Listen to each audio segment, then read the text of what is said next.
In 786, on the road from Mecca, a hunted man rode west with a price on his head. Behind him, a battlefield called Fakhkh. A century earlier, the armies of the conquest had carried Islam across North Africa, all the way to the Atlantic. The Amazi made that faith their own, and would carry it further than the conquerors ever dreamed.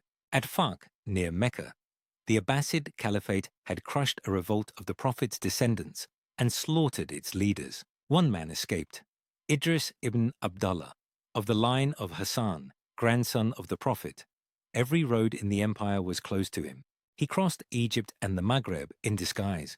In 788, he reached Walila, Roman volubilis, Han under Mount Zahun, among the Araba Berbers. Their chief, Ishaq, gave him protection. In 789, the Araba proclaimed Idris their imam. The Prophet's house now ruled in the far west. In Baghdad, the Caliph Harun al-Rashid understood exactly what that meant. He chose poison over armies. The chronicles name his agent, Sulaiman ibn Jarir, who came posing as a friend and physician. In 791, Idris was dead, with no son, or so Baghdad believed. Kenza of the Araba, the wife of Idris, was 7 months pregnant. She bore a son and named him Idris. The freedman Rashid raised him, until Abbasid agents murdered Rashid too, in 801. Too late. The boy was already his father's heir. In 803, aged 11, Idris II was proclaimed imam before the tribes.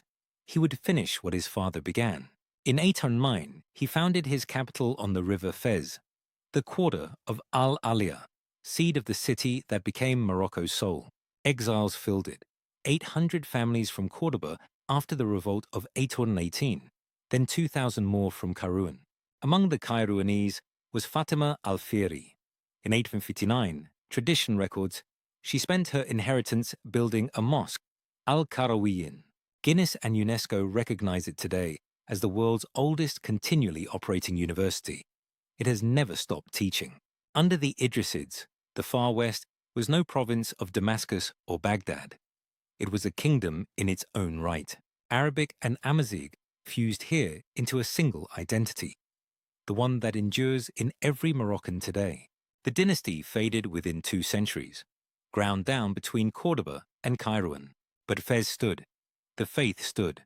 The far west had a name now, and a destiny of its own. And deep in the Sahara, a storm was gathering, veiled warriors who would forge an empire from the desert. That story is next.